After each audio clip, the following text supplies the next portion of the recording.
Good afternoon. I'd like to call the Rules and City Government Committee meeting to order. Please note for the record, Alderman Arnett is present and Alderman Schandermeyer is not far. In the building. He's in the building. He was here. He'll be back. So all are present. I'll entertain a motion to approve the agenda. Alderman, I understand there's one request to remove AP 4323. Right, should we approve the minutes first? Oh, it says approval of the agenda first. Oh, you're right, I'm sorry. Yes, I move we approve the agenda. As amended to remove AP 4323. Yeah, as amended to remove AP 4323. Thank you, sir. I'll second that. All in favor, please say aye. Aye. Aye. Okay, the next is approval of the minutes. I move approval of the minutes. And I'll second that. All in favor? Aye. Aye. All right, going down to appointments. By the way, I'm sorry? did I? Oh, no, okay, there's going to be a motion. Never mind. The appointment, yes. Okay. We have AP 35, appointment of Joan Brady to Arts and Public Places. Is that Miss Brady that's here? All right, Miss Brady, would you like to step up to the table? Hi. Hi. Welcome, have a seat. We just have a couple of questions for you. And one of those microphones will be great for you. Please press the button where it says push. Either one of them.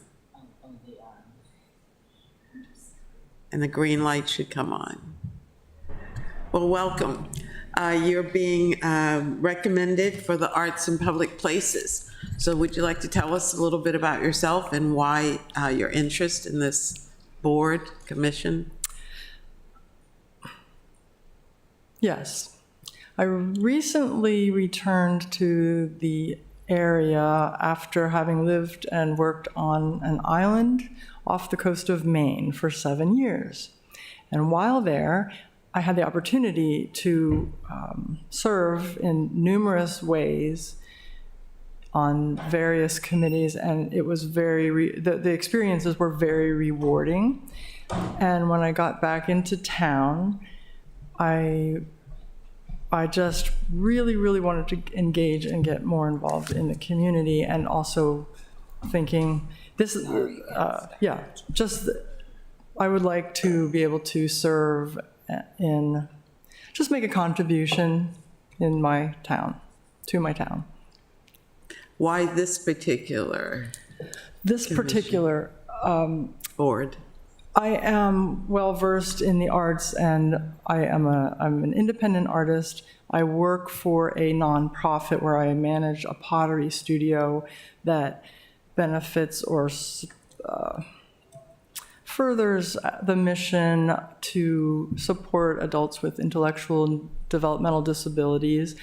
And I believe I have a diverse set of skills, or just a little bit of world knowledge, worldview that I would like to offer to the arts. And that's my area of passion. So I'd like to offer that. Thank you. Questions for Ms. Seems Brady? eminently qualified to me, more than most. Thank you for your willingness to volunteer. My pleasure. Alderman? Well, I think that you will bring a different perspective that's definitely needed for that commission. And so I'll entertain a motion to give a favorable recommendation for Ms. Brady to the Arts and Public Places. So moved. Second? Okay, But further I want to know how we can find property on that island. And is it near Annapolis? What, Maine? Annapolis Royale Oh, yeah, in Nova Scotia. No, it is it's an hour, 12 nautical miles out in the ocean, an hour off of, let's see, around mid-coast. So you would drive about an hour and a half north, they say down east, but I think of it as north, up the coast, and then you have to take a ferry out to the island. And it's an artist community. Artists have lived there and worked there. It's also a working community, tourist as well. So that's a lot of similarities, I think, to Annapolis in that way, where it's working people and, you know, it's a tourist destination. But so artists for 150 years have visited there, like Edward Hopper, and see the wives, all the big, you know, the big names of the Ashcan School, et cetera, and it's just a really special place. So I got a lot of experience though because of the smallness of the community, and it was really, really rewarding to serve in that way. And I had not done that prior to moving out there, so we got to develop there were 2 available lots, and I know you said you're looking for property. They're hard to come by. They're close to the $1 million range, but we had a small Monhegan Island Sustainable Community Association on which I served, and over 6 years, we were able to bring 2 lots up to the point where we sold the building rights to 2 island couples, working couples before I left. So I felt really great about that. So. Well, that, as I said, that's a welcome addition, something very different and unique. Not just I was speaking initially about serving the special needs community. Oh, that too. Yeah, but the community in yeah. general, you bring a wealth of experience. So Alderman, did you have another question? No, I was just assuming that Alderman Chandlemeyer would vote to approve you, even though you spent that time in Maine, given that he came from Maine. He comes from Maine. Do we need to speak the language of our people? Oh. Moxie, Stephen King, Salem's Lot. Yeah. There we go. Okay, translate that. But you were native, right? Where are you from? I grew up outside Bethel, so I'm more hill folk than Salem. Yeah. No, down east pretty well. Oh, that's fantastic. What are you doing down here? Yeah. How did you? He's asking himself the same question. Oh. So, well, wonderful. Well, there's a motion on the floor. Aye. And it's been properly moved and seconded. If no further discussion, all in favor, please say aye. Aye. Aye. Thank you, Ms. Brady. Your name will go on the agenda for the next council meeting. You don't have to be present, but it will be addressed at that time. So thank you in advance. And then thank you so much. I really appreciate it. I'm looking forward to this. We appreciate you. Okay. Okay, the next up is a reappointment, Mr. Michael Walsh. And it is a reappointment. You have his,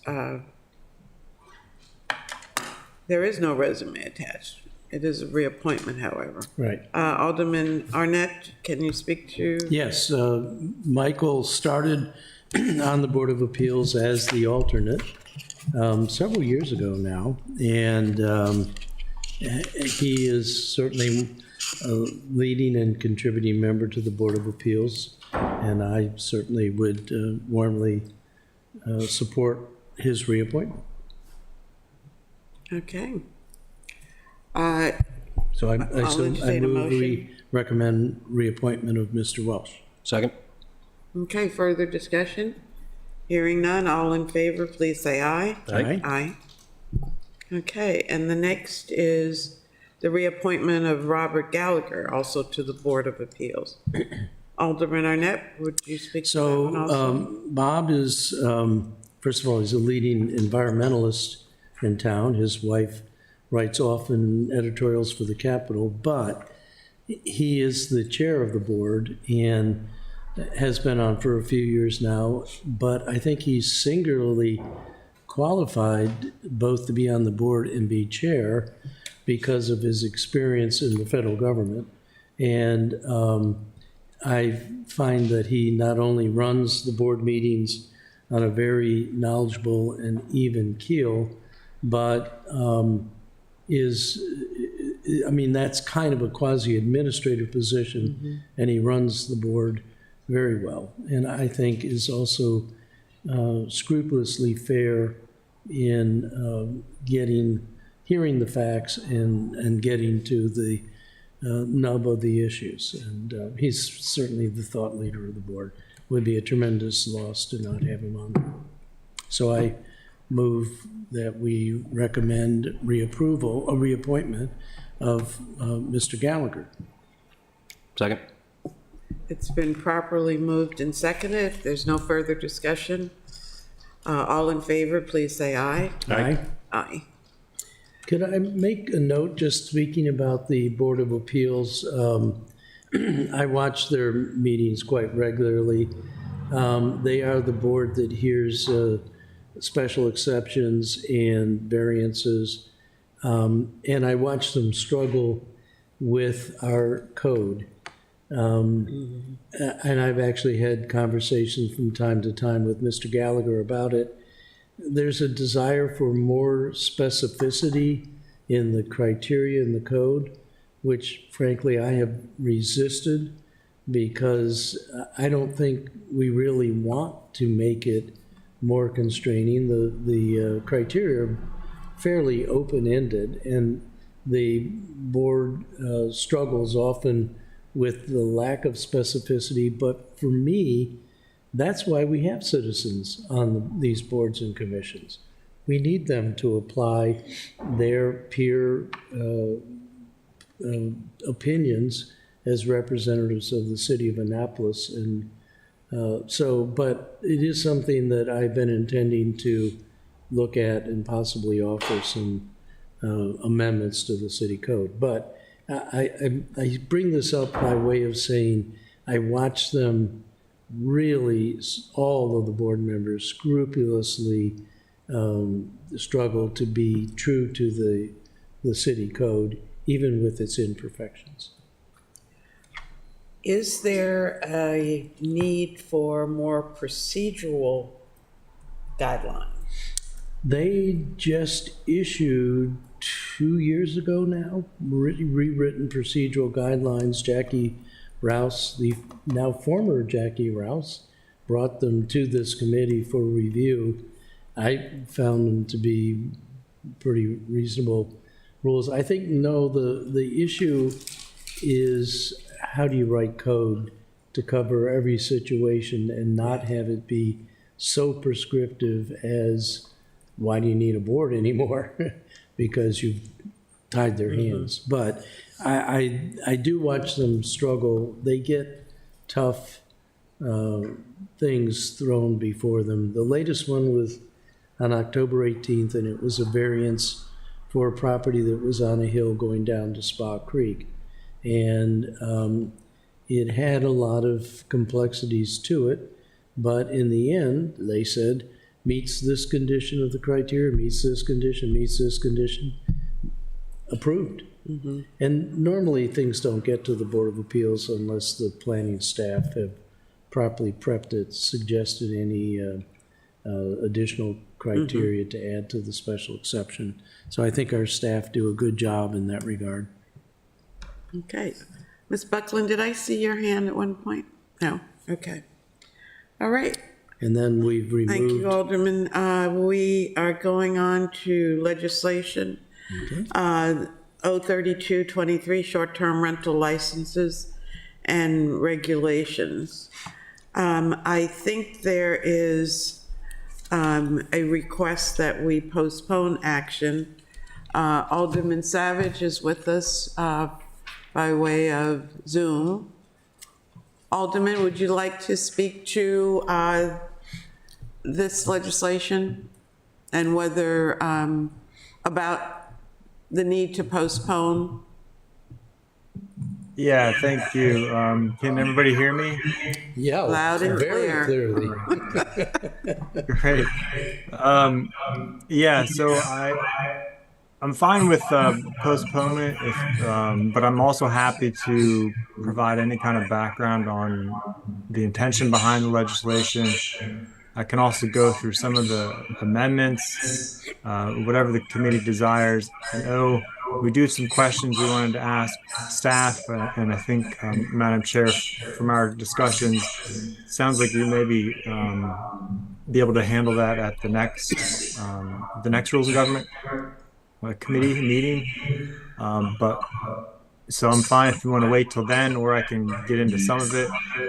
So just let me know how much you'd like to get into today. Well, I had made the request that you had given me about getting staff here for this meeting, and clearly it was too short a notice to do so. Mr. Jakubiec is in another meeting as we speak, but he has put it on his agenda for the January meeting. So I think it probably makes sense to hold our discussion until we have the staff in the room. And the questions that you sent me, he also has, and he'll be prepared to address those questions. And so I don't think we'd be able to make any kind of decisions today because we don't have all the information. And I think you told me you have additional amendments to submit. So if you will get those to us in preparation, and to Mr. Jakubiec, that would be appropriate also. Yeah, after reviewing my material, I don't think I'll have any additional amendments. You never know, but I do have the Amendment 3 is a large package of probably 20 or so smaller amendments and clarifications based on some of the public input we received. But your plan sounds good. I guess I would just have one question if I can't see the audience. So if Miss Buckland is there, if I sent her an email about getting a staff report, because I don't see one attached to this legislation. Oh, there is. Ms. Buckland is here, and there is a legislative summary as well as a fiscal impact note. Yeah, but he is correct. There's not a staff report that's there. And I am aware of my duty to complete that. Well, I'd like to add that the fiscal impact note doesn't seem to cover what this legislation is looking for, because it says there's no fiscal impact. And I find that hard to believe. But I think along with that, we need a staffing impact. Right. So Ms. Buckland's good with that.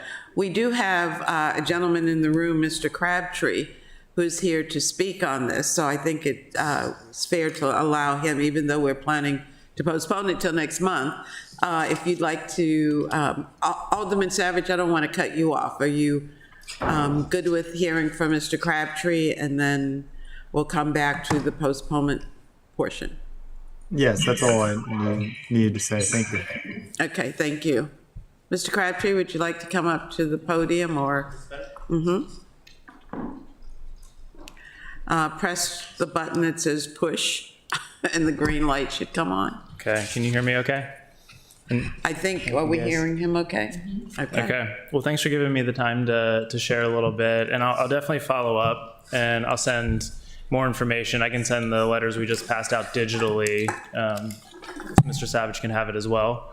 I think we have your comments that were sent by email. Yeah, I didn't get them out in time for them to go around to everybody, though, so I think just the three of you have them. So I'll just kind of walk through if that's okay. Okay. But generally, some of you may have heard my wife and I speak 2 city council meetings ago, and we're local residents. We've been living downtown. We've purchased and renovated 2 historic properties within a couple blocks of here.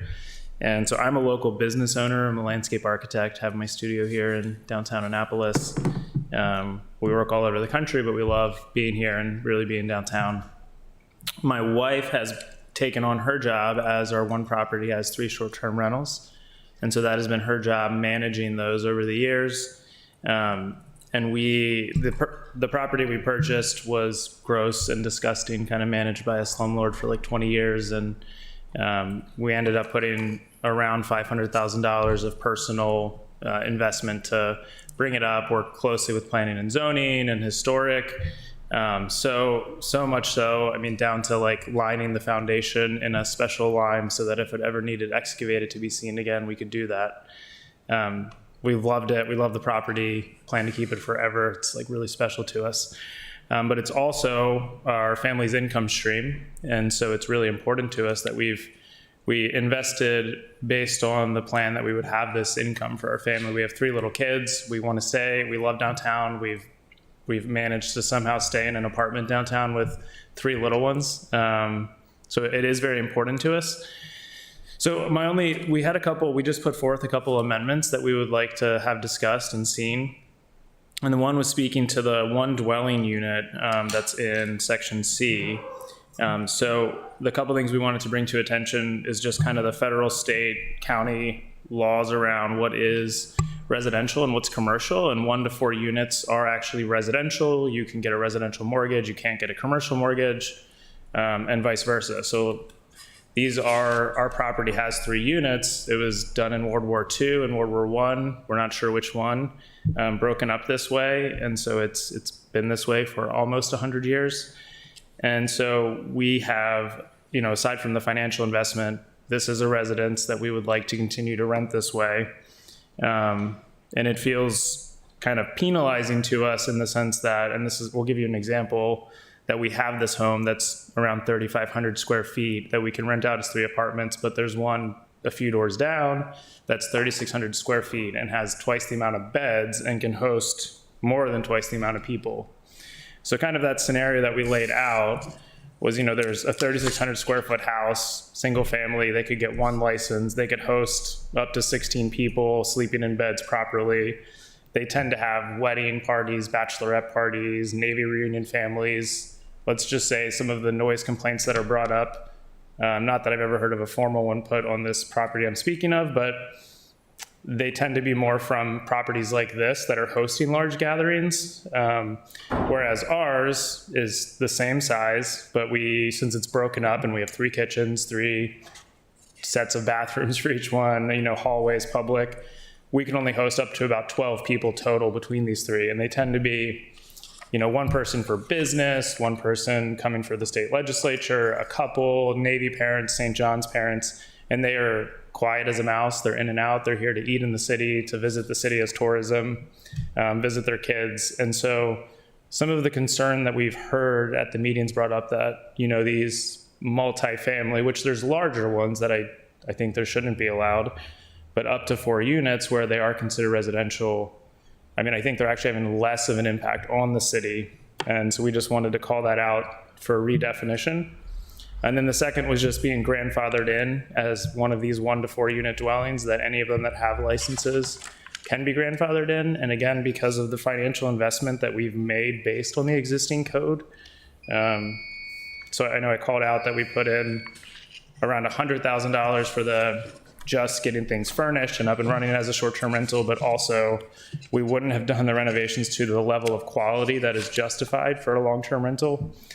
So it really leaves my family, my wife would be essentially out of an income stream, my family would be out of an income stream, and we just want those things considered. We're not the only ones in this situation, and we plan to gather letters from other people and friends that we know. So we just wanted to put those forth and just be considered. Thank you, sir. Yeah, and I really appreciate your guys' time. And I'll definitely be happy to kind of meet with anyone individually and discuss. Mr. Savage as well. Well, you've given us your contact information if there are other questions. Yeah. Questions now, Alderman Chenemeyer? Thank you, Madam Chair.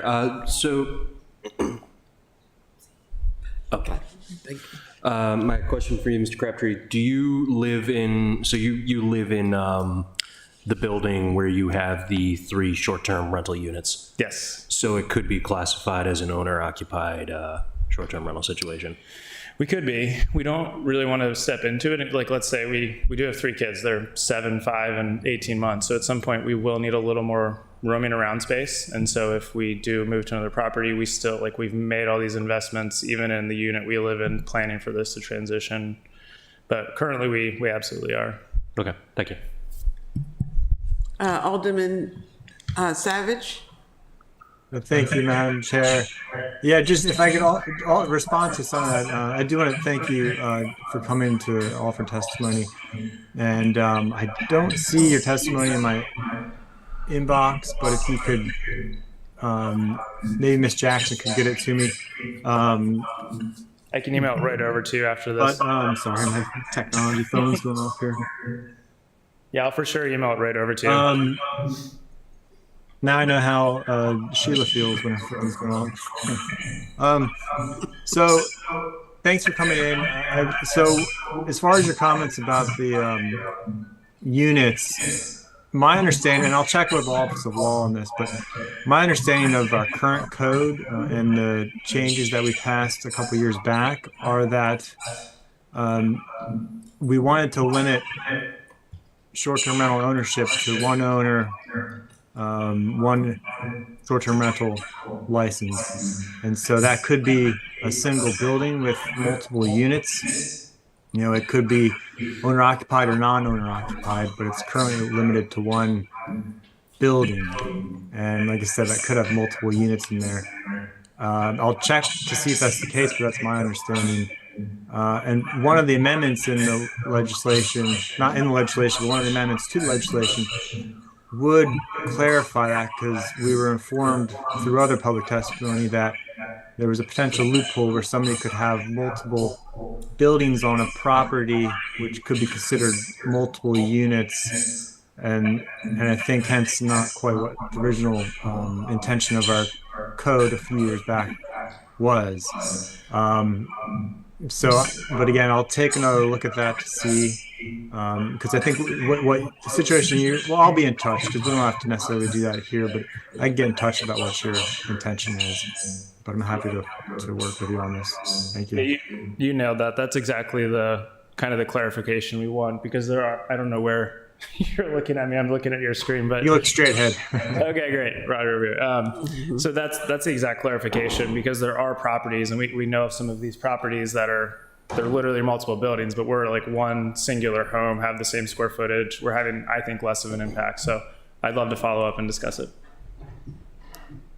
Right. And I appreciate you guys giving me the time, even though this got postponed on the docket. That was great. But thank you anyway, and thank you for the hard copy, and Ms. Jackson has access to it electronically. Okay. And she'll forward it to Alderman Savage. Okay. So, All right. Thank you, guys. thank you. All right. Okay, Ms. Jackson, do we actually need a motion to postpone, or we? So I will entertain a motion to postpone 03223. So moved. Madam Chair, it takes too long to get legislation passed in the city, and I really, really resist. Do you know how long this legislation has been pending? Second.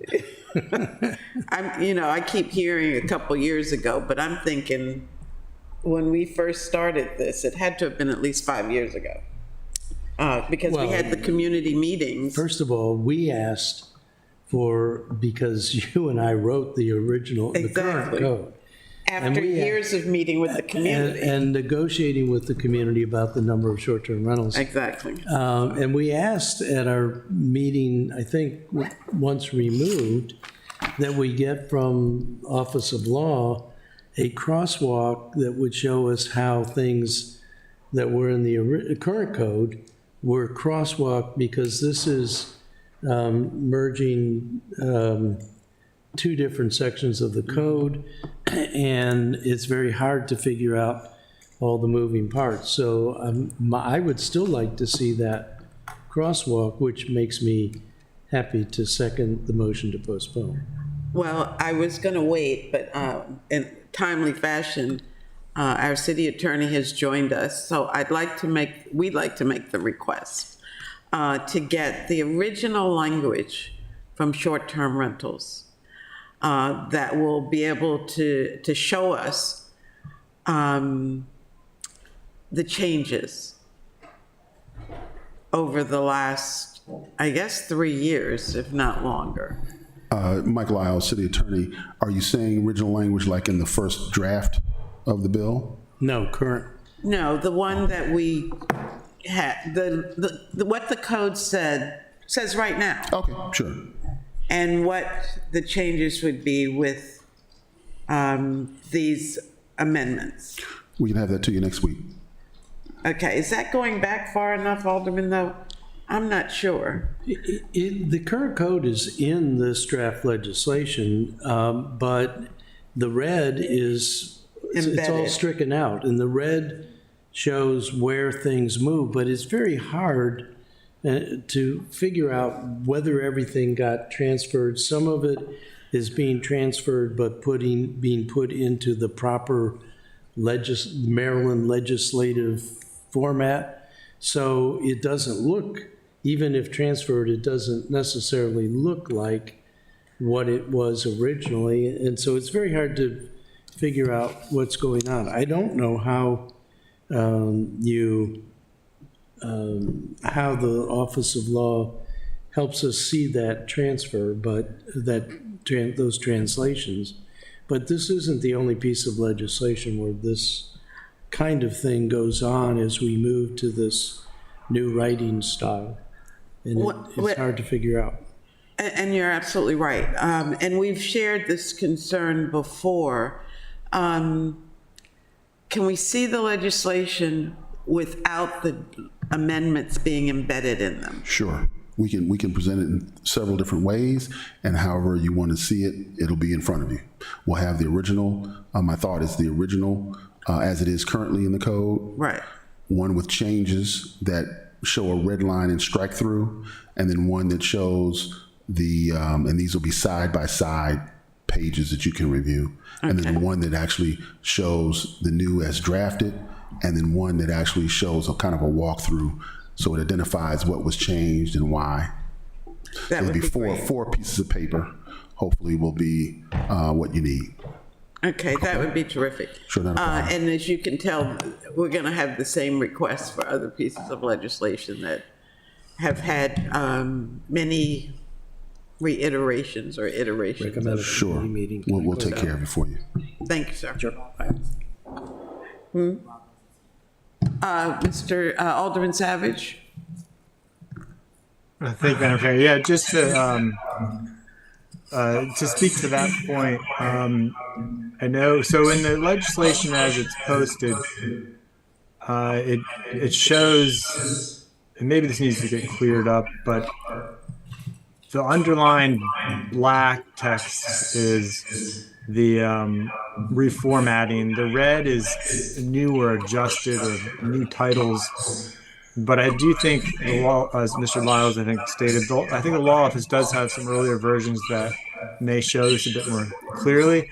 But I do want to assure you that my intention, and I worked a lot with the law office on this, our intention was not to change anything really substantive from what we passed a few years back. It was really just to close some loopholes and tighten the language to meet the original intention. Now, I will admit that in my amendments, there are some amendments in there that add language back in that was inadvertently removed, which I think is beneficial to have in there. And that's just, I think, some of the risk with rewriting legislation or rewriting code is it can be tough to make sure we include everything that we want. So I'm happy to put anything back in there that we need to, but I do want to assure you I was trying to stick with the spirit of what we passed a few years back. Alderman, I think it might be helpful if you could highlight for us those things that you think were inadvertently deleted because of the drafting. Okay, could do that. Because I'm not sure how we would know that unless. Yeah, I don't know. That would be helpful, I think. It's in engineering, you say if you're going to do something new, only change one thing. And here we've got several moving parts. We've got the original code that's being reorganized and potentially rewritten. We have the draft legislation as submitted and 3 sets of amendments. And I will admit it's very tough for me to follow. You saw me annotating the submitted legislation with all of the amendments using Amendment 1, Amendment 2, and then for Amendment 3, Amendment 3.1, Amendment 3.2, Amendment 3.18. I mean, it's a lot of moving parts. It's very, and I think we want to do due diligence and and properly evaluate the legislation, but it's very hard to keep track of all these pieces. And especially if you only have one color marker. That's true. All right, that was a joke. There's a motion on the floor to postpone action on 03223 until our next meeting. And Mr. Jakubiec will be here with us at that time. Great. Mr. Lyles has assured us we'll have the proper copies of the code and legislation.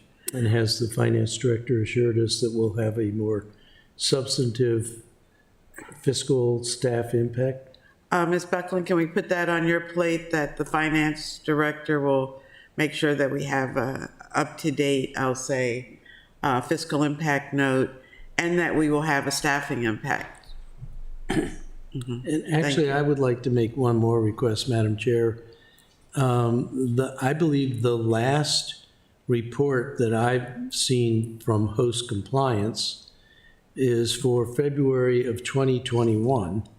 We are contracting with them to tell us the number of short-term rentals point-in-time picture, which is every February.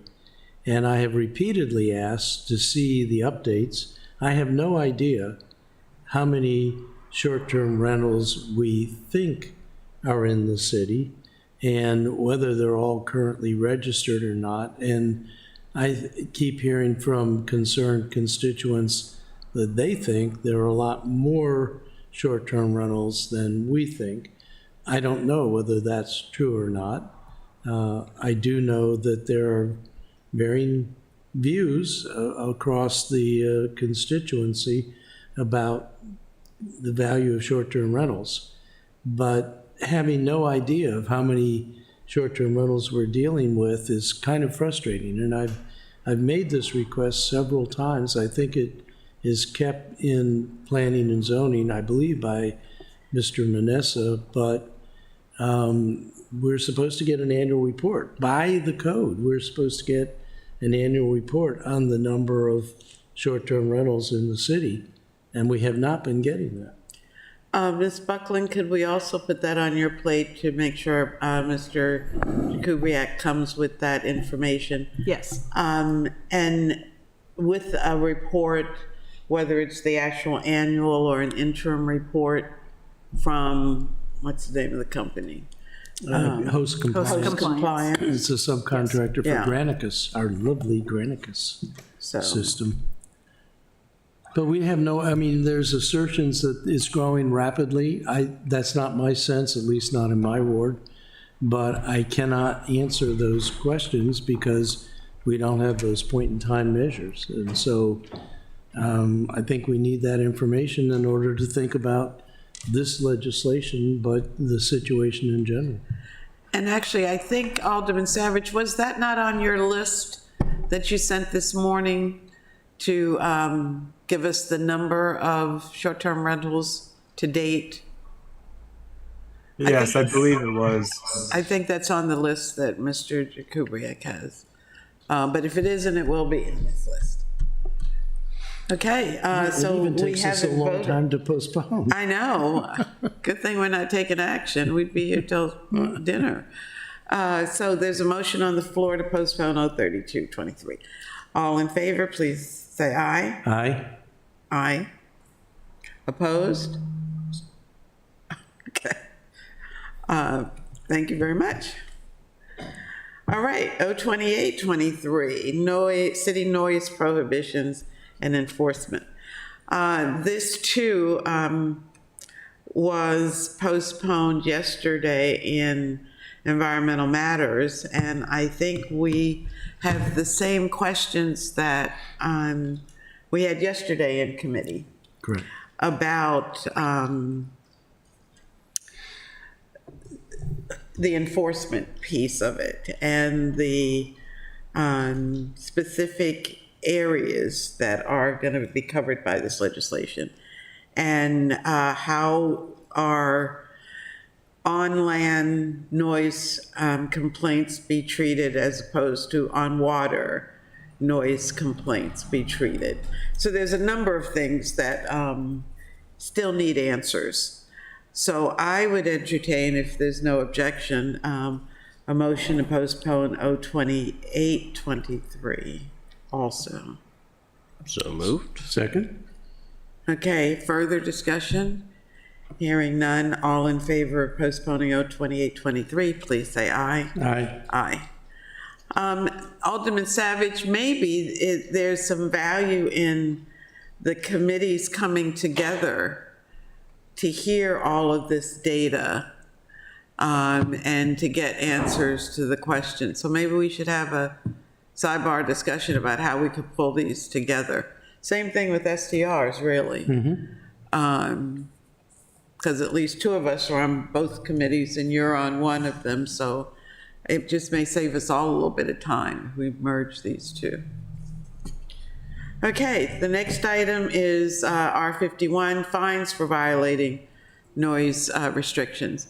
We had a comment or had a discussion at Monday night's meeting about fines being proposed and promulgated before we get the legislation codified. So I think it's appropriate that we postpone action on R51 also. I move that we postpone action on R5123.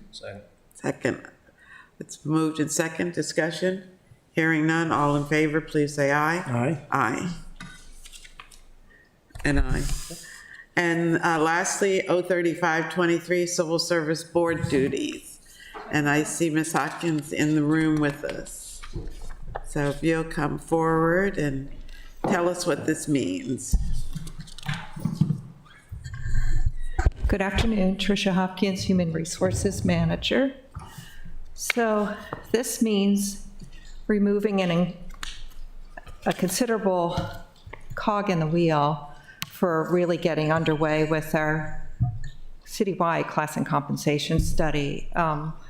Gratefully, our Civil Service Board members over the years have had us take before them our job descriptions and review them and spend time with them to basically just give kind of grammatical feedback. You know, they don't really have the context of what brings us to describe positions and what they are, what they might do functionally in a department. We could do our best to explain that.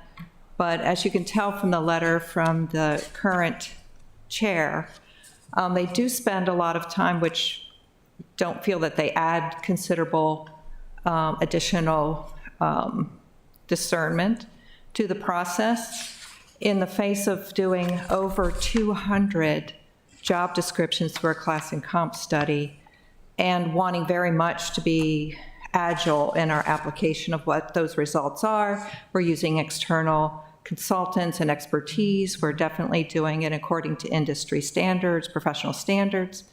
And we have really kind of struggled over the years too with filling all of our vacancies on the Civil Service Board. I've had individuals have said to me that I don't want to be serving the city this way, just appearing to come in and review a document that doesn't seem to have like a meaningful purpose to it, you know, in the larger sense of impact. And I would like very much to support the Civil Service Board in having a good and robust role for us. I'm not saying this detracts from it or prevents us from bringing others on, but it has been mentioned as, I'm not really sure what we're giving you in this review process. Again, the bigger driver is the additional time this adds to being able to complete work that's been done around class and comp work. We know that the council is still going to maintain your role, which is very clear around adopting the pay plan. So that won't change at all. We're really just trying to pull out of the Civil Service Board's roles and responsibilities that piece of reviewing a detailed document. It also gives us a chance as technology changes, we just go in and fix that because technology has changed. You know, we see this a lot of times with renaming of licenses, with certification changes for professional standards for various kinds of positions that require that over time. So it gives us greater adaptability, agility, repair, reconstruction as necessary for those kinds of situations. And also under the scrutiny of an equity lens, because, as part of our class and comp study, we're also doing an equity analysis of our employee data. So we would like very much to continue that going forward, that kind of review. So I have the opportunity to bring in a tool that will help with that. And if there are recommendations that come out of that, I'd like to be able to adapt quickly to those recommendations.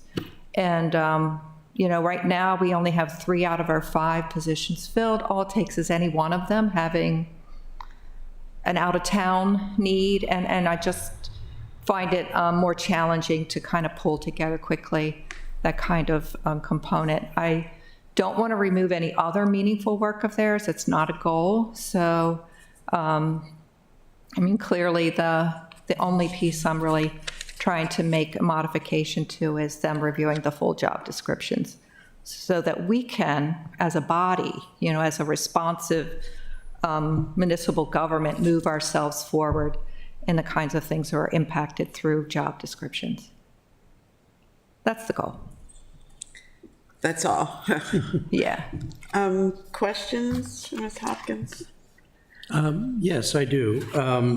Essentially, I've always thought, and this is more from my federal government experience, that the Civil Service Board was to keep an arm's length from the HR in each of the different departments. And this essentially takes them out of that when we strike Section A of current code 3-12050. And it also takes them out of making recommendations about the code. So they simply become an appellate body and then making recommendations to appointing authorities and city council designed to promote morale and training. I'm not even sure how they do that now, or what it would be that they would do in that regard. But I guess I'm concerned about this arm's length kind of providing some security for employees, that there is somebody else to go to. They weighed in heavily on our recent discussions about the deputy harbor master, or at least I thought they did. And I don't think we would get that now. Am I correct? So they don't enter into any discussion, conversation with regard to our organizational structure. They're only receiving job descriptions before them to review and approve. So they don't look at the pay level? They do not look at the pay level. They look at the job descriptions as part of that. The pay plan is under the responsibilities of the human resources manager and is brought to you as a council through the position summary and the salary scale. So why did we think it important in the past, and certainly much earlier than me, to have this commission? I mean, I see they now become an appellate body, and although I'd be interested in the labor law concerning that, and there is some advisory things about morale, but do they have direct day-to-day connections with staff to even be able to observe morale or make comments?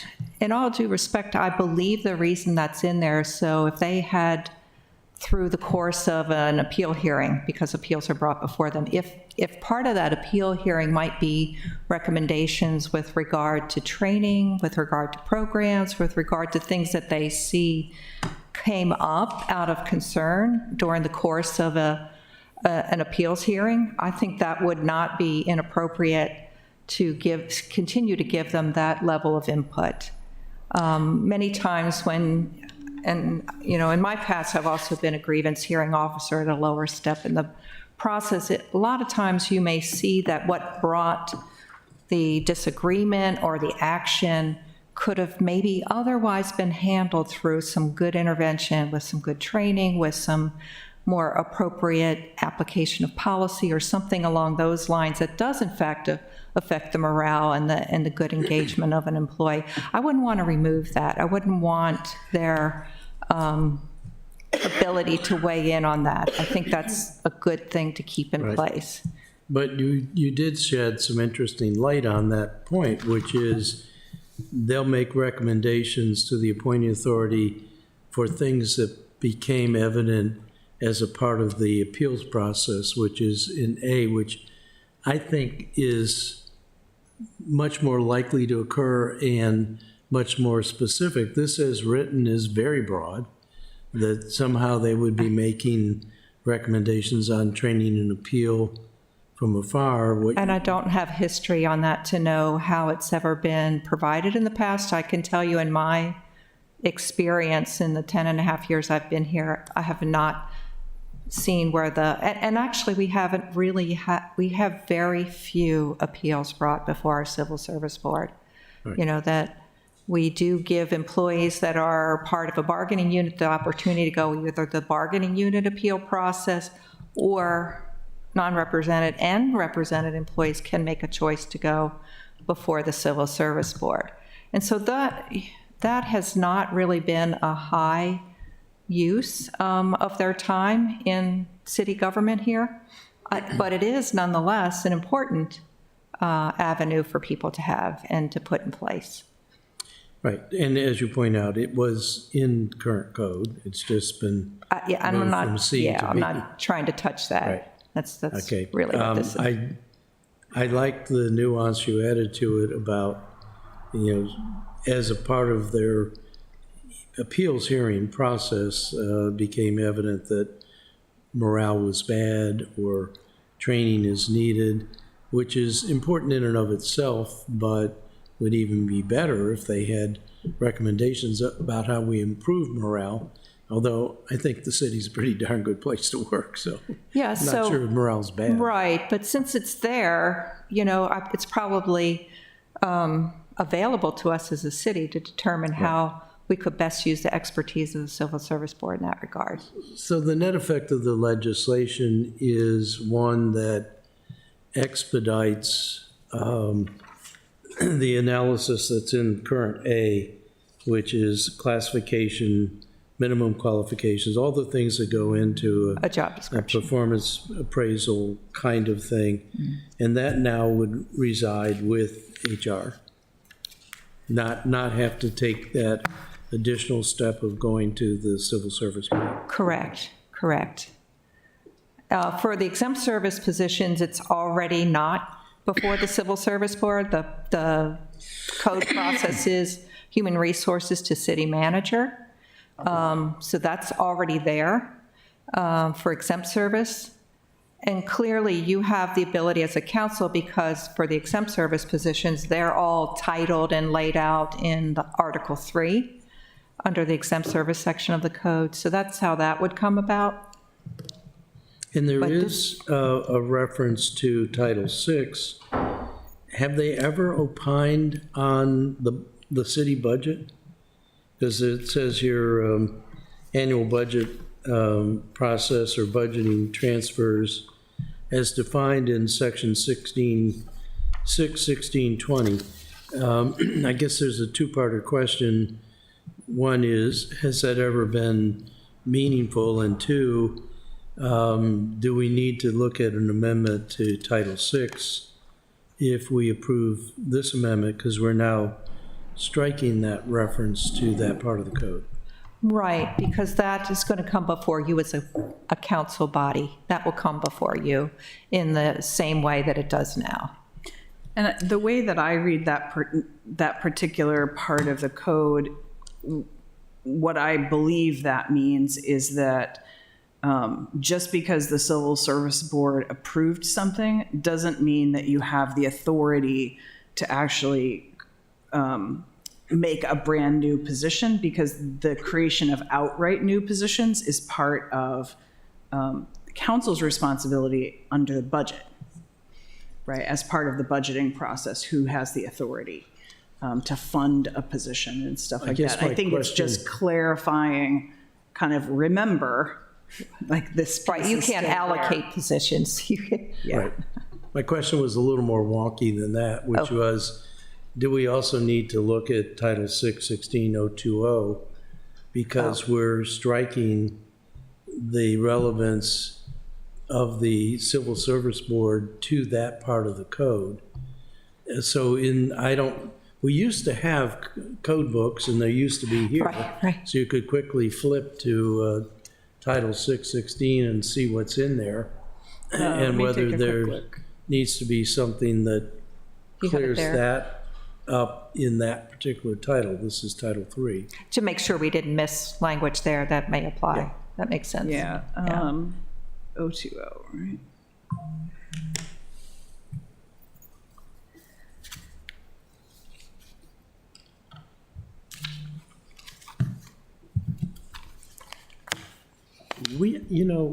I really value the code in hard copy. I think the copy I have, which is now in loose format, is probably at least 3, if not 4 years out of date. Which means the only way you can see current code is to go to the website. I don't see in that section of the code any reference to this body, To the Civil Service the Board? Civil Okay. Service Board. Well, But it does it not speak to, is that the budget section? Yeah, that particular one is actually supplemental allocations. So if a position is added, would then the supplemental allocation be imposed?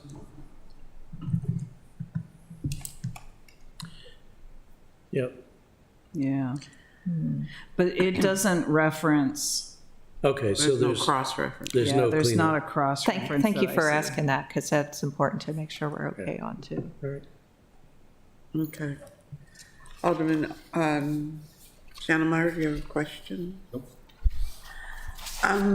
Ms. Hopkins, our city, I'm trying to think of the title of the binder that has all of our procedures in them. Rules and regulations of the Rules and personnel regs. system. That hasn't been revised in 30 years. So you'll be happy to know that, we made a valiant effort in 2015, didn't get concluded. We recall. It sounded like you were leading to a question. Well, she picked up on it. I wanted to know She whether went to the title. a Yeah. portion of this is addressing the antiquated language in the manual of procedures. So I can tell you in terms of focus, we are fortunate in that one of the gifts that Vicki brought to us is looking at a formatting system for our policy. So what we're doing right now is we're taking the work that we left off with in 2015, which was going to include re-review of what we present to you. And I have somebody that is formatting all of them in this manner so that I can bring that back, get it back before the council and not be antiquated forever. And then, of course, and we've said this, that as part of the class and comp study, we're revisiting our pay policies and there's other things that are going to be touched and necessarily need to be implemented when we get there. I'm just trying to do all these things to make sure all the good work that we all agree is necessary and we should be doing, I can make it happen and make it happen in a way that it's coming together and hopefully, won't be too much of an overload for all of us because it's a lot of work and it's a keyhole. But I want very much for it to be able to be connected. And those things that we know we want to do, we know that we have to do, not because we're being pushed to, but because we've waited long enough to get there. And it's time to do this all in a good way that shows that we can bring the right resources to bear at the same time. And so as a result, and not to overwhelm the council either, that's one document, right? It's one document, which means that if you want to change something in the document, you've got one document. Why shouldn't I just make sure you're shared with, okay, we're only changing this, we need to change it now, here it is, take a look, and let's get on with it, because that's the way a good responsive government can operate. And so that's happening as well. Okay, That's very good to hear, and I remember when Dr. Hoyle and I worked on this back in 2009. Which is before my time. Yes, I know. In fact, I think Kimberly was still here, and then Paul took over. Yes, yeah. It struck me then that that the essence of what was in there was good, and what it really lacked more than anything else was a lot of parallel construction, Yeah. which is an organizational feature, not a substance feature, but Right. it was so hard to negotiate. And of course, Classy and I both had experience with the federal Right. personnel system, and so we were looking at it and saying, ah. But it's good to hear. So I we're- just want to assure you that we know that. We took that experience in 2015 to heart. We just didn't get there. And also, like I said, what Vicki has brought to us as well is, okay, let's get some order here. And then what do we want it to look like? What's the format? And just let's follow that. And so we're making a grand attempt to do so. We're ending on a happy note. sorry. Okay. So do you need a motion? We do need a motion. I did have one other question Sure. about the comp and class study. Sure. What's their timeline? I So mean- consistently, we've provided information, and it is by the end of this calendar year, we will get our preliminary reports. The classifiers are working on rewriting all the job descriptions. The compensation people are deep into analysis over the comp data right now. We are aiming to have kind of an interim meeting. Now we're in December, right? To just get a little bit of a handle on what's coming. But all of that deliverable is by the end of this calendar year. Soon. Yes. Yes. Yeah. Really good to see. I have made the request, and it's all my fault because of my travel recently. But I still would like an opportunity to meet. So could you set up a I meeting can. within the next week or so prior to the 19th? Yeah, I've already given them some dates. And then do I just talk to Kaylin about your Yes. calendars? And who would that be? Just so I'm clear. Is that the Rules Committee, Finance Committee? What? I know I would like to meet with them. I mean, I don't want to get in a situation where now into a public meeting and all of that. No, So, that was not my intent. yeah, I didn't you know. think so. So, If I know whom that is, well, Alderman Arnett, Shannon, are you interested in meeting with them? Yes. Okay, so let's say the Rules Committee. Rules Committee. I think that's a fair group to choose. Yeah. Okay. Okay. And also, Before I've, Christmas, though, before the 19th. Yeah. Well, I mean, it can be an official meeting. I mean, do you have any objections? No. To that? For transparency. Yeah. So.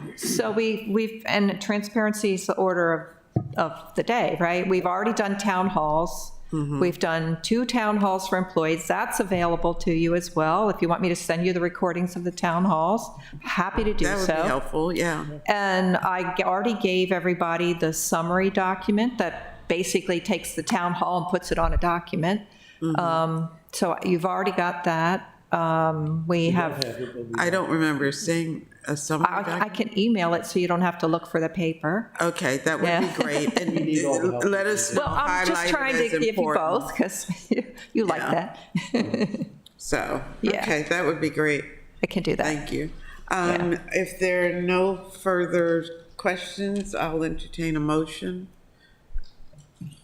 on 03523. Motion for a favorable recommendation. Second?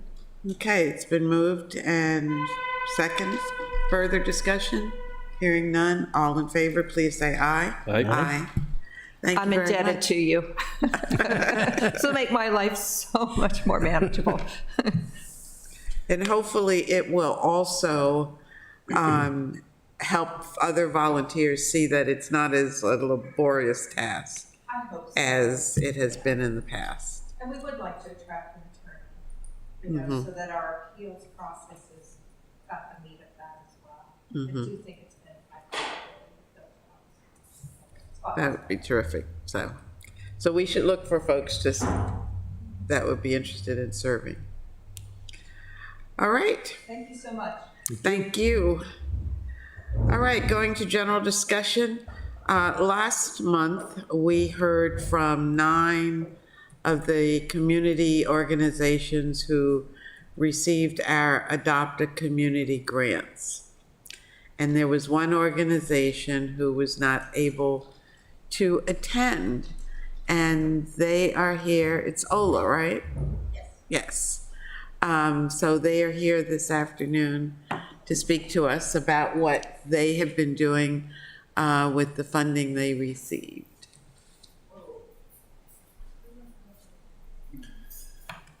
And we have a PowerPoint presentation. Would you introduce yourself, please? Make sure your microphone is on. Hello, my name is Dr. Alexandra Moran. I'm in representation of OLA. Okay, I did.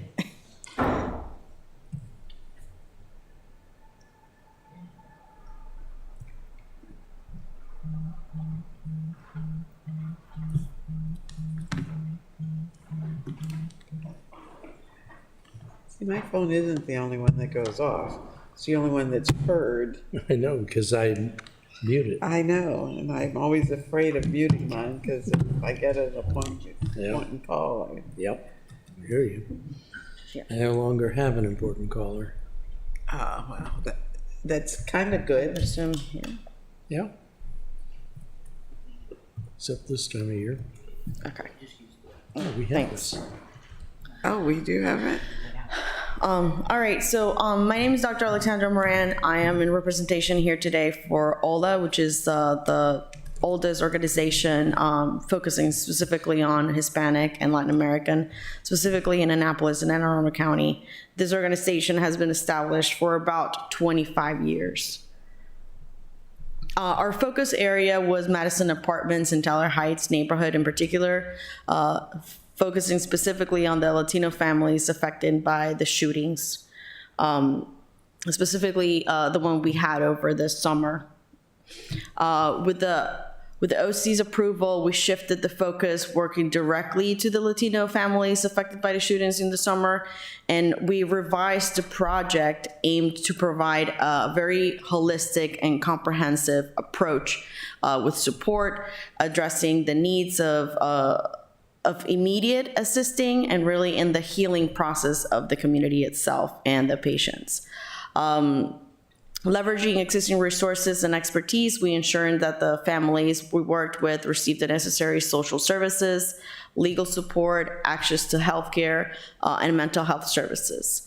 We have been able to support families with financial assistance and access to food, help them to sign up for food assistance and social services, and have connected them to mental health resources as well. So what did we do? These are just some highlights of what we did at OLA was presented mental health portal and information on local and county resources to community members. Also, we launched a website in where we have the connection with other Latin countries where they can access those mental health resources from their own embassies, from their own countries, and that is something that we launched on the OLA webpage. The bilingual presence, we developed consistent and constant resources and a table where we engage with the Madison community, provided information to each unit in Madison Apartments. As phase 2 of the engagement, we created a 20-minute needs assessment survey in which 20 individuals participated in from both Tyler Heights and Madison Apartments. We are hoping to continue this across the city.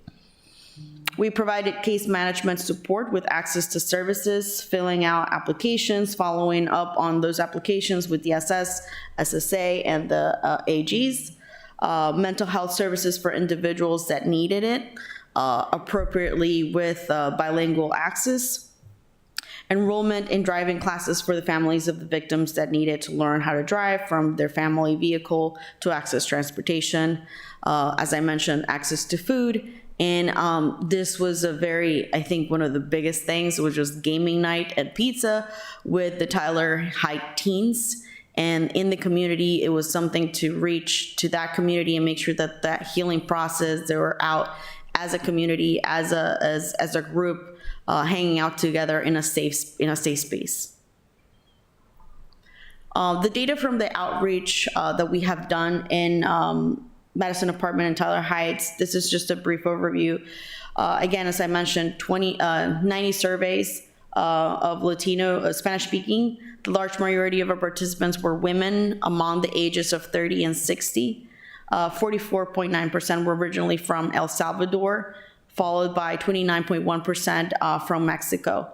This is consistent with the data provided by the City of Annapolis reports in the Latino population, in which Salvadoran population was the largest subpopulation of Latinos in the City of Annapolis. 89% of those respondents were Spanish speaking fluently and not English. And this is higher than the 82% monolingual Spanish speaking population found by the City of Annapolis report in 2021-2022. 92.1% rent their homes, 7.9% own them, and 87.6% have access to Wi-Fi. As I mentioned, the majority of the people who participated on the survey were female, 74.2%, and 25.8% were male. 45.5% of the people surveyed have lived over 15 years in either in the city or Anne Arundel County. 34.1% have lived between 5 and 15 years, and under 20.5% under 5 years.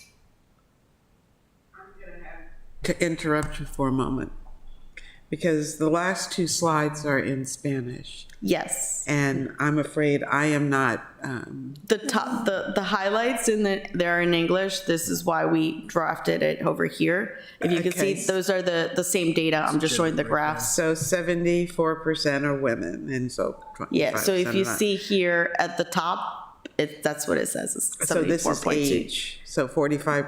That's gender.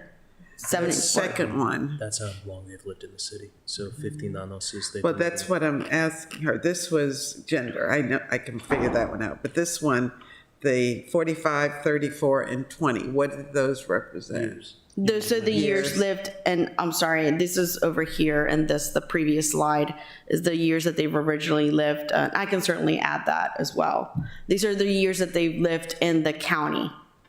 The majority of 45.5% have lived here in the county for over 15 years.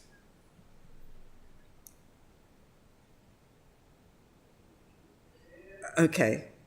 So 45% have lived for over 15 years. And Yes. 34 between 5 and 15. Yes. Okay. Thank you, sir.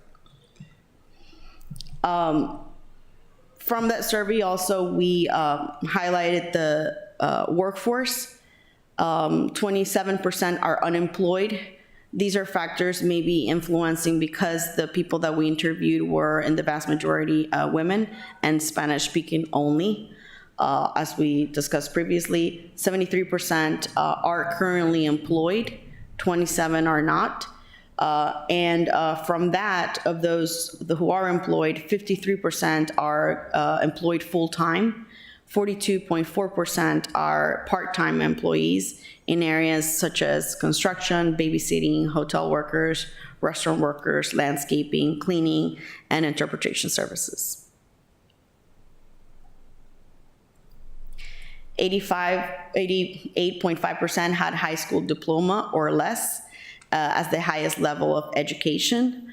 And then the following was 36.8% either having a high school diploma or its equivalent is a GED. 31.7% have more than 6 people living in their homes, and 52.7% have more than 2 adults living in their home. As you can see, the vast majority have between 3 and 10 people living at one place at a time in their homes. Safety and comfort in neighborhoods, this was another aspect of the survey that we decided to research. With satisfaction with current living situation is 27% were very satisfied, 34.8% are not satisfied or very unsatisfied, 21.3% reported feeling safe in their neighborhoods. However, 29.2% did not feel safe in their neighborhoods. Among the top 3 concerns of insecurity were vandalism, violence, and tree canopy and park accessibility. This was a question about health and health insurance. 78.7% did not have health insurance. 91% did not think access to medical service was easy to get when they needed it. 92.9% are not satisfied with the medical services that are available to them. 20% have still not been vaccinated with COVID-19 vaccine. Largest barriers for access to healthcare are language, discrimination, cost, and length of waiting time. And 50% did not know where to get health services. Any questions on this? Waiting time, you mean how long it takes you to see a doctor? Well, there's multiple factors actually in that. Specifically, everybody, even if you're fluent and if you have access to healthcare and insurance, you're likely to wait. But on top of that, if you are Spanish speaking, you have to wait extra because you have to wait for a translator, or you have to wait extra even to get an appointment because they have to make your appointment, instead of 30 minutes, it has to be an hour. So all of that kind of adds up into the regular time that somebody has to wait. Thank you. I do have a, yeah, so what do we do next to improve on this? And health is pretty important, essential in life. It is. Unfortunately, there's just a very unfortunate set of events that create this specifically. One of them is the eligibility for these migrants to have access to care. Right. One of them also is cost, obviously, but I think it's across the board. And then the other thing I would say, it's pretty for the hospitals really to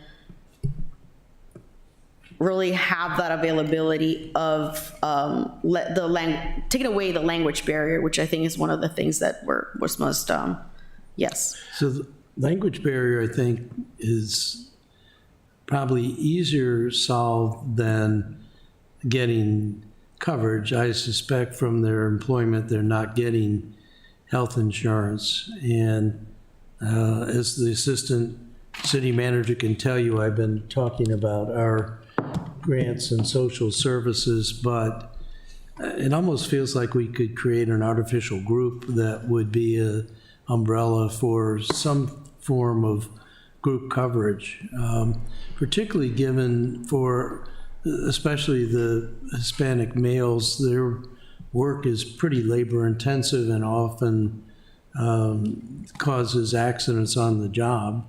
I was recently in a healthcare setting where it was in Pasadena, where someone was trying to get care for an injury, and it really was tough, both because of the language barrier, but also because there wasn't the coverage. But it was kind of a critical situation, and they couldn't work when they didn't have that health care. So, well, the access to healthcare, even if it's private, it's not there. Even if you want to pay for insurance, you still can't. Right. So that's one of the biggest issues. They just don't have access to insurance. And given this is the fastest growing population in the city, it's going to be a growing problem. Exactly.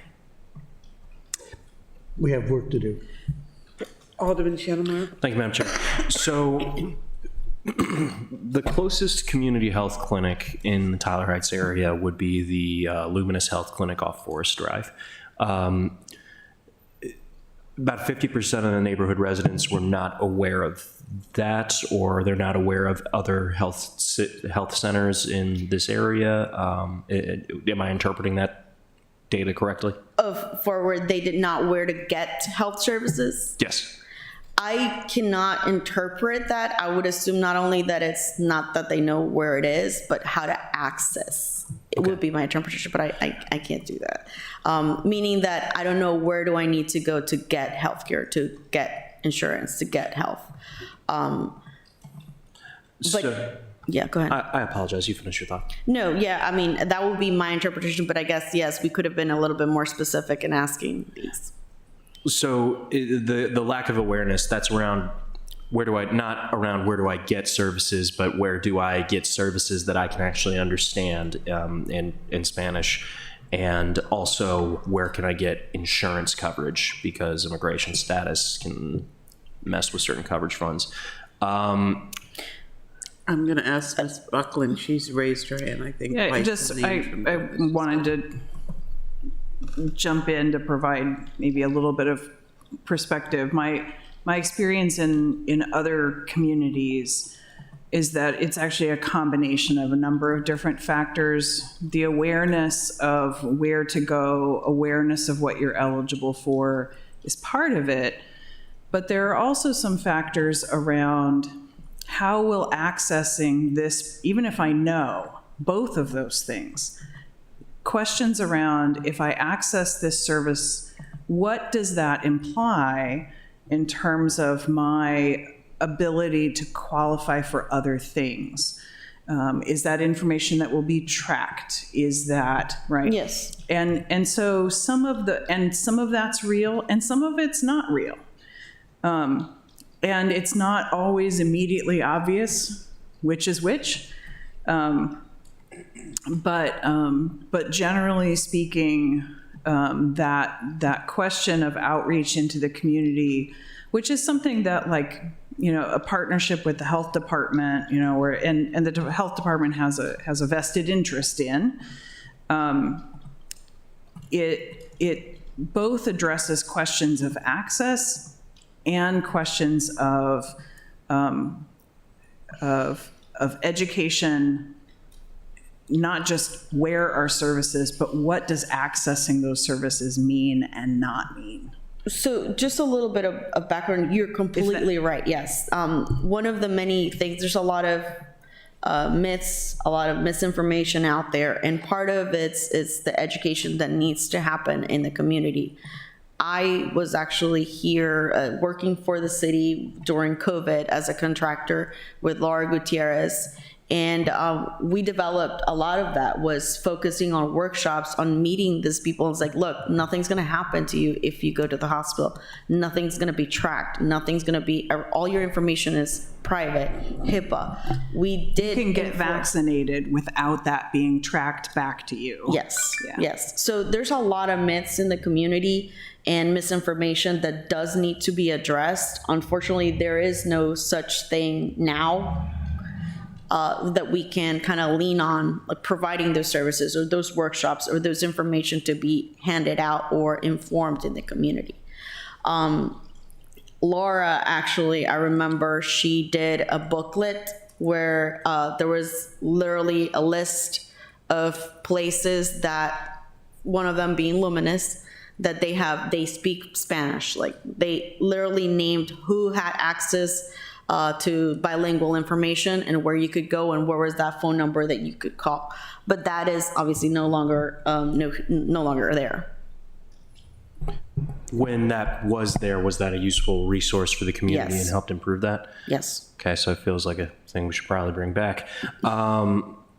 The other issue, and this is just more a trivia question, I guess, for me. So about 70% of our Latino population in the area, you were saying, was from El Salvador and from Mexico. Is the remaining 30%, is that like another large significant block, or is that just scattered throughout the Latin American countries? It's scattered I'm from Ecuador. Laura was from Argentina. There's a lot of people from Peru. There's just all over the place. Latin America is a whole different, and I think it's just percentage wise, it's just minuscule compared to the vast majority which we have, which is either El Salvador or Mexico. Thank you. A follow-up, you mentioned Laura and the resource book that was created. Is that outdated already? Is it something that we have? It probably is outdated at this point. We created it, again, about 2 months years ago. ago, probably. And I don't think it's available anymore anyway. I'm not sure, though. I'm thinking that it must be in our database somewhere. Laura's only been gone for 6 months, so I would think that that is still accessible somewhere. Ms. Buckland, do we have a Hispanic liaison now? No. No, we do have a position for Hispanic liaison, Yes. but it's vacant, it sounds like. So I'm highlighting that for a reason. Yeah. Okay, I'm sorry, we completely interrupted your. No, you're fine, and I welcome all these all those questions. I think it's important to put them out there. It's important to be asking these questions. Yeah, so I'll continue here on health. So there's still have work to do with on information on access and services in these neighborhoods. So this question was, do you know resources or community services available to the community, to the Latin community in the county of Anne Arundel? And as you can see, which I think answers your question, was 67% answered no. That means that when we asked them, do you know if there's any resources for you, tailored to you, 67% said they didn't know where.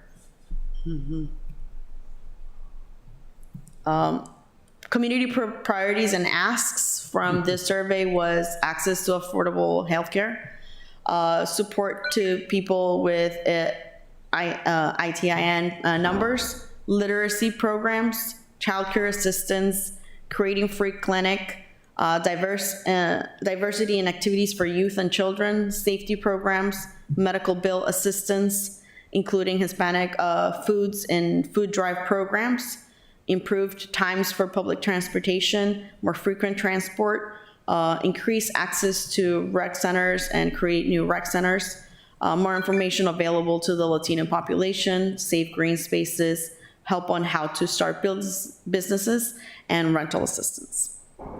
I thank you for your time. That's not a long list. Yeah. But I think it is a standard list for people without means. I'm being very facetious in saying that. Okay, you guys have been working. And so if you were granted, I'm sorry, you guys have questions before I?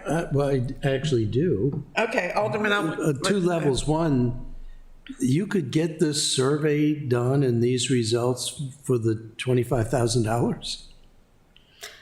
I mean, yeah. When we're out in the community while we're doing information, that's when you ask them, just like, hey, can you help me out? This is something that we've done very well with the community, with the Latino community in particular. Is like, you want all this, we need to be able to prove that this is needed. So in order to give rental assistance, that I need to prove that 78% of you rent.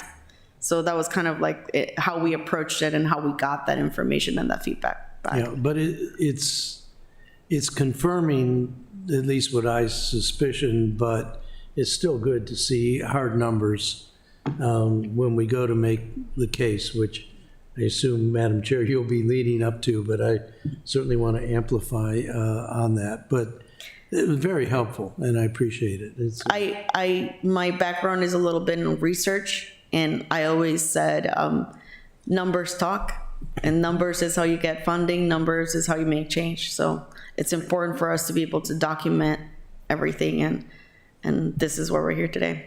Yeah. I yield to your, I'm sorry. Alderman Jannemeyer? Thank you, Madam Chair. One of the really unfortunate and sad things on the last point, rental assistance, is less than 6 months into our rental assistance program, we ran out of funding due to the high cost of housing and 1 in 3 of our city being cost burdened.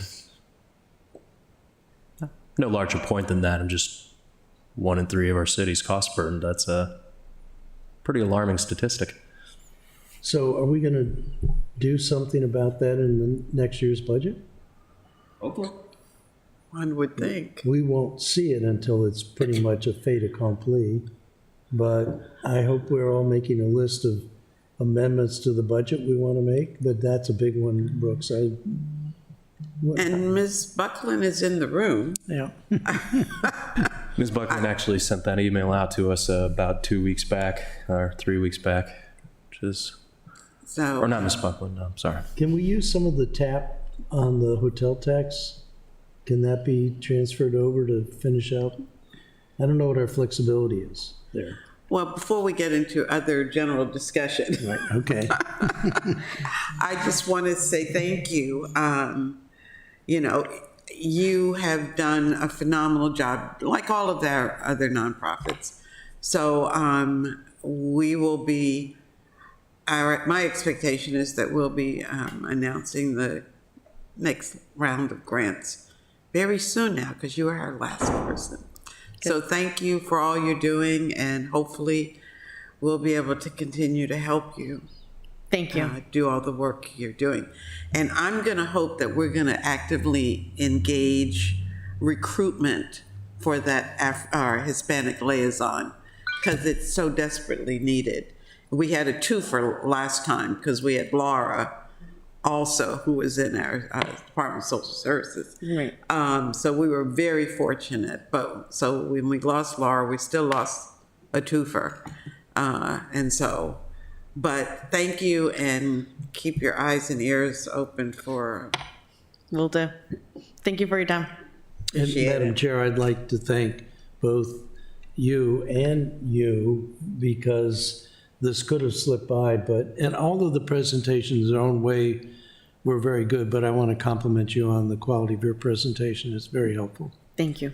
Well, we tend to give funding, but we never get to see how it's utilized and the impact that it has on the audience that they're seeking.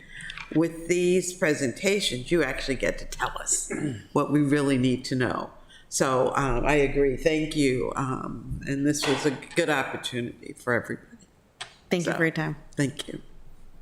Okay, now, talking about the budget, I think you're absolutely correct. We need to start thinking about priorities, you know, and what are our priorities as far as funding is concerned. So can I give you a recent event in my life, which is that and you were invited too, I went to the Community Action Agency, and it was so informative in so many different ways. First of all, they have $4.7 million. It's a lot bigger money than we, but I told them at the end of the meeting that when you and I joined the council, our community grants were $800,000 out of approximately a $56 million budget. Now it's 352 out of a $185 million budget. And because of that scrunching down of the community grants, what we've done is this adopt a community action, which is 200,000. So we're now up to 552. And Rhonda's Annapolis United, which is about 150,000. But we're just getting back to where we were 17 years ago. And I actually was having a discussion along these lines with the city manager, assistant city manager this morning. I really think we need to do a lot more than that. And Brooks's information about running out of the rental assistance halfway through, I would really like to think about doing something more like $4 million. We can go back and calculate what 800 as a percent of 56 and apply it, but it would certainly put it closer to $2 million. I do agree with the resolution we did to evaluate the community grant program. But what struck me in the Community Action Agency is, and Pete Smith was there, and Amanda Fagley, I think, from the county council. They're doing the same things we're doing. Different pots of money and different levels of emphasis. They've got a really fascinating reentry program. So when I was at police department yesterday getting the data update there, and we have a reentry program there, and we have Atola doing stuff on reentry, and then Joshua Trask, I think his name is, from the... He's at the Community Action Agency. Yeah, a former... That's right. But I didn't know that. So when he was doing his presentation, I thought, well, this guy probably has a... Josh Hatch.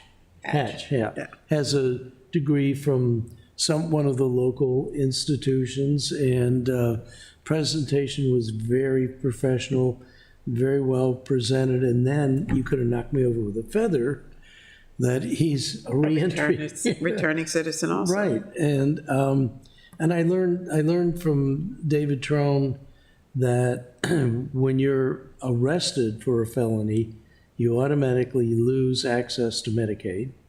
And he got legislation passed through Congress that says you at least get your mental health and substance abuse Medicaid, you retain that.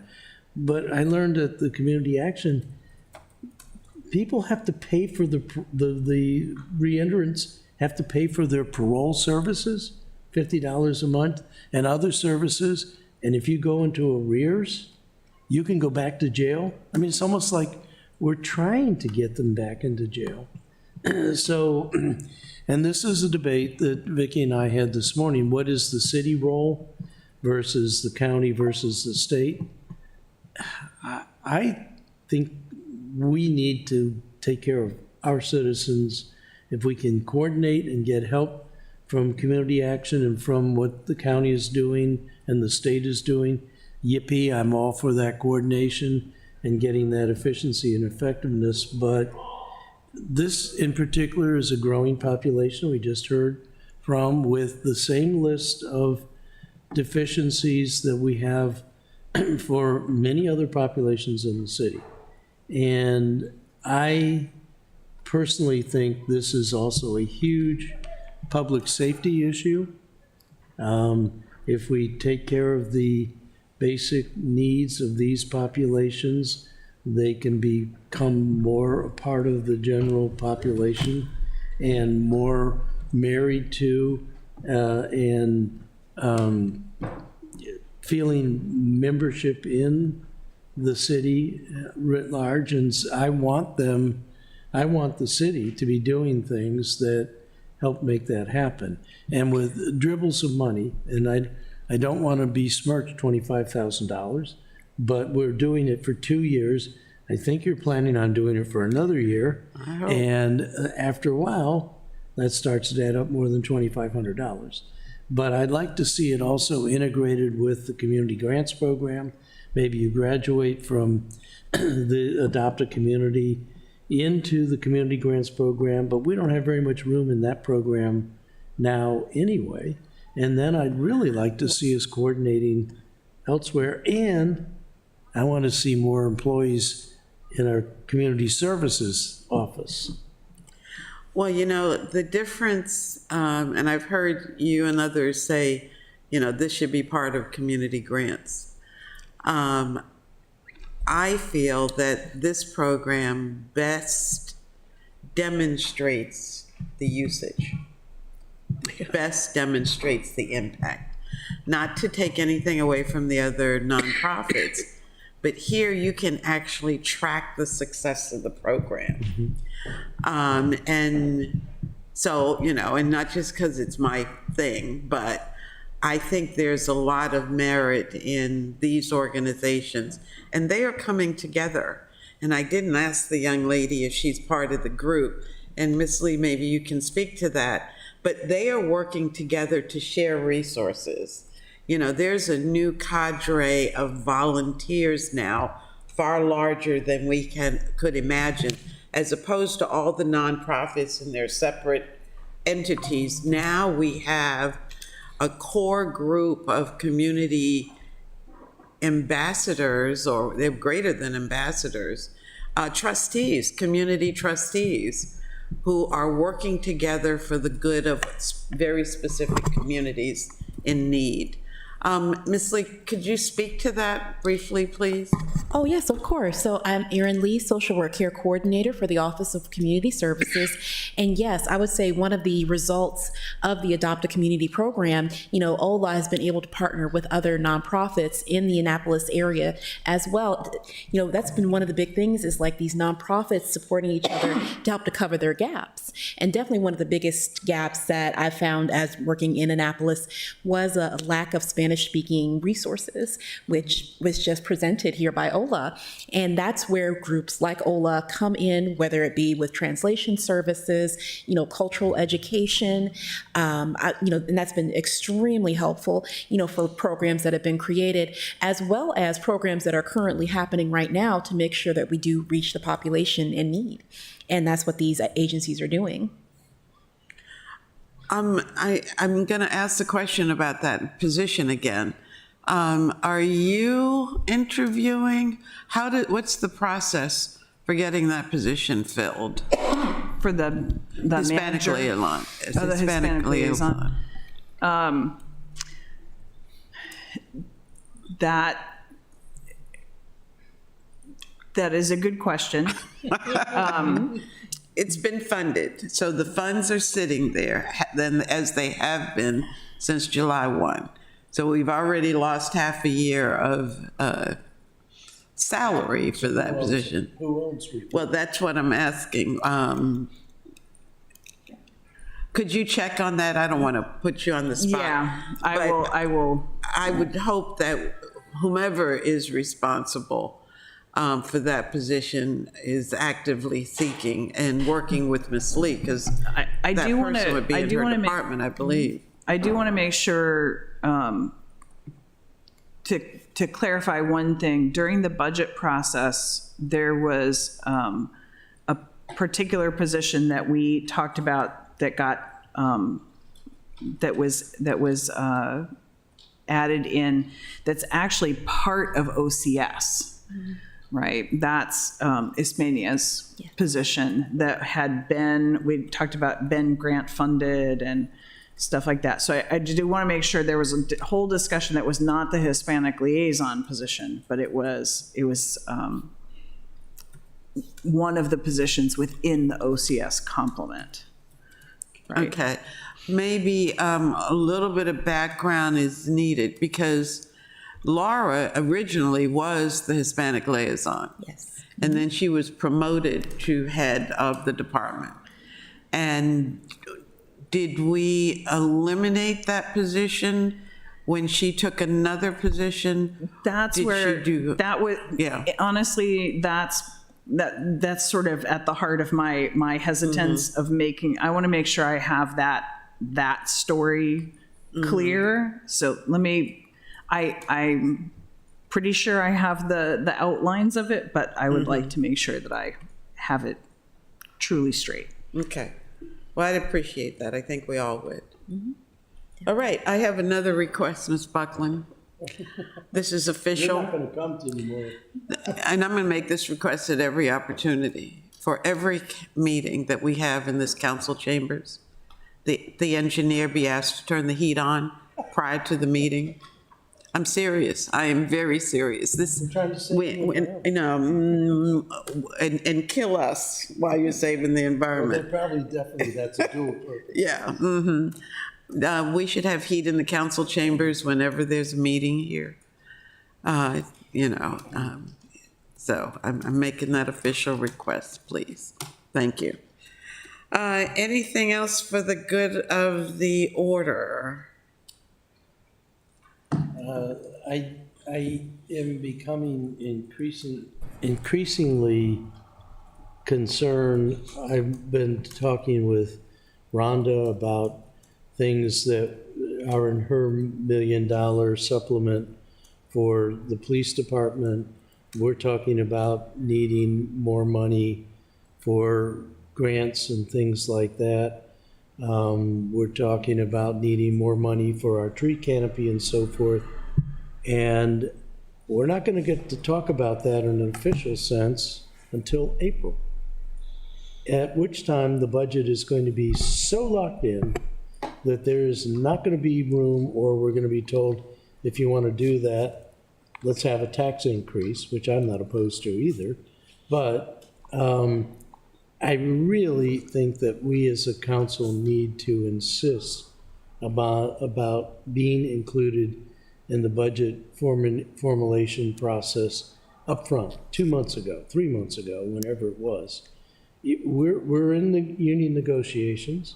The budget is going to be escalated based on past costs. And I'll bet you any amount of money, we're going to be told there's no room for the enhancements that the chief of police told us yesterday afternoon he needs for his department. There's not going to be money for enhancements we need for Office of Community Services, et cetera, et cetera. It's too late. We'll have to do it next year, at which time we'll repeat the exact same budget process. So allegedly, we control the purse strings. As you well know, from our years of shared experience, we do not. And part of the reason is we are brought into it way too late to have any impact on the budget. Well, you know, in the past, and I never thought I'd be old enough to be the historian. It's not fun. We were asked, the aldermen, for a priority so that our wish list, for lack of a better description, would be included. Every alderman was asked what he or she would like to see in the budget.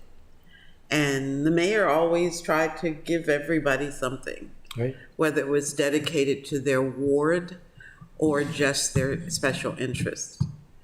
And I think it would be good if the mayor would consider our concerns and our wishes. I'd be happy to work on my wish list right now. You know, I think part of the problem is your wish list may have 20 things on it, or At even least 10. See, how do you eat that elephant in the room? You know, if everybody's asked to prioritize their top 3, interests, and some of them may be extremely broad, then that may be something that's doable for the mayor. But if you give him a list of 20 from, or a list of 10 from 8 people, right, that's not going to go very far. So I'll offer 2 things. One, I know that certainly for myself, I'm looking forward to the retreat that's coming up, and that should give us an opportunity, and you as an opportunity as a body, to flesh out what your priorities are. And that's something that, like I said, I know I will be paying close attention to. And the other thing is that, you could make those priorities known anyway. That there are that's something that you could share now. Mm-hmm.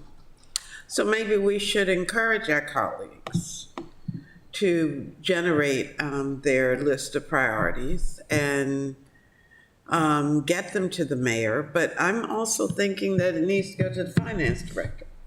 Yeah. Because she carries a lot of weight as far as decisions are concerned.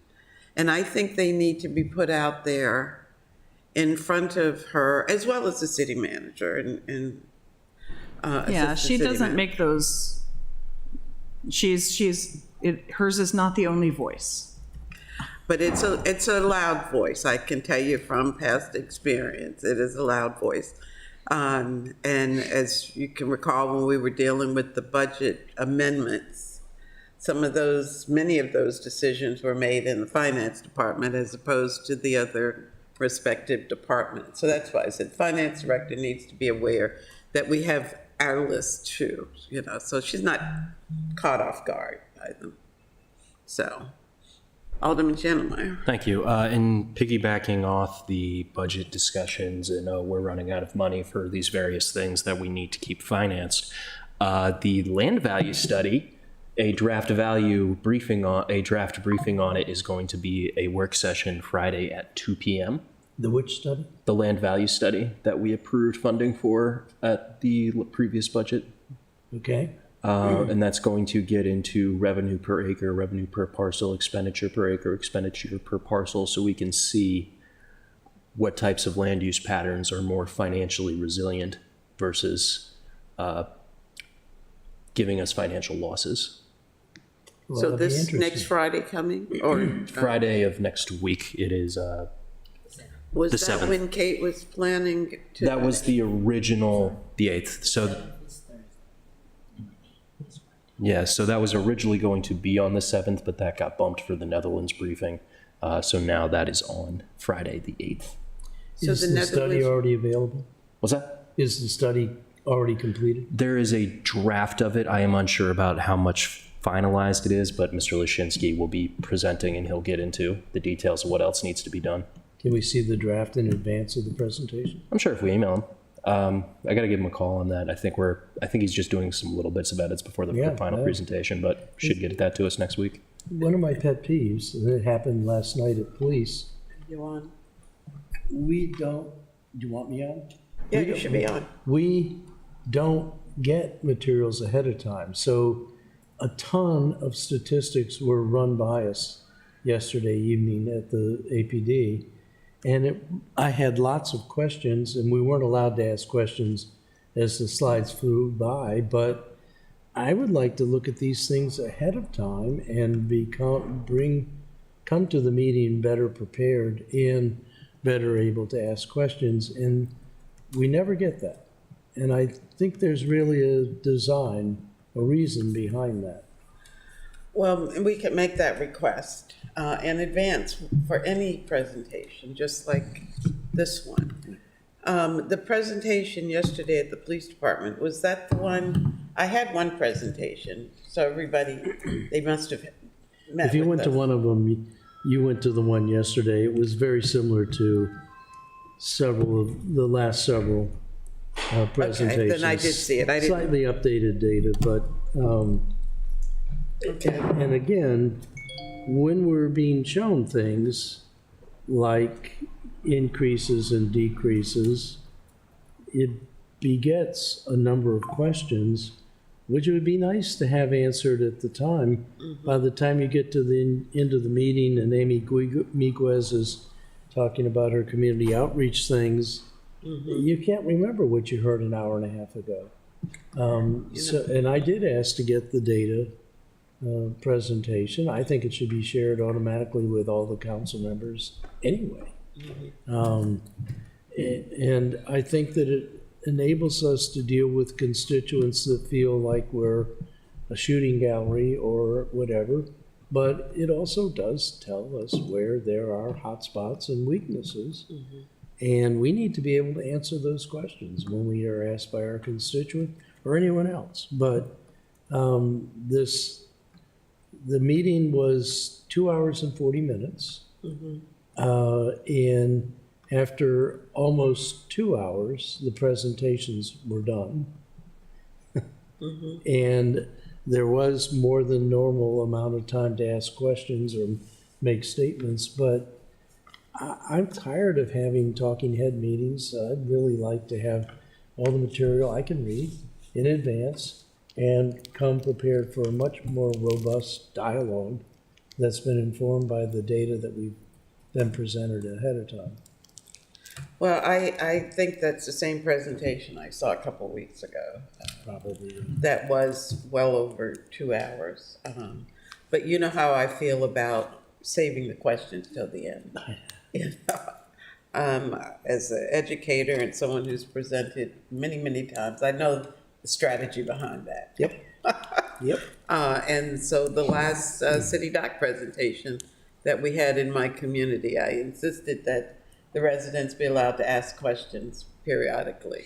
I think they should invite any one of the three of us I'm sure, Brooks, you've given a lot of presentations too with your job, to just come in and review their slides and say, you know, you got too much information here, or Right. why don't we all Exactly. use the same formats for our slides instead of, and then, did you see the Allen Ball shooting video? Allen Mall. Oh, yeah, well, this was a very gratuitous, appealing to our voyeuristic appetite. It was a camera, officer camera, running. He was first talking to young teenagers, and then got a call, and there was an active shooting going on, and we're following him with his camera. I think it's in a Yeah, mall in a or mall, outside. right, and then it was watch him outside, shoot right? the perpetrator. Yeah, I think I did see that. I don't remember well. where, but Does it have to do with Annapolis precinct? Please, I hope we never have yeah, that. yeah, that's right. That was one of her.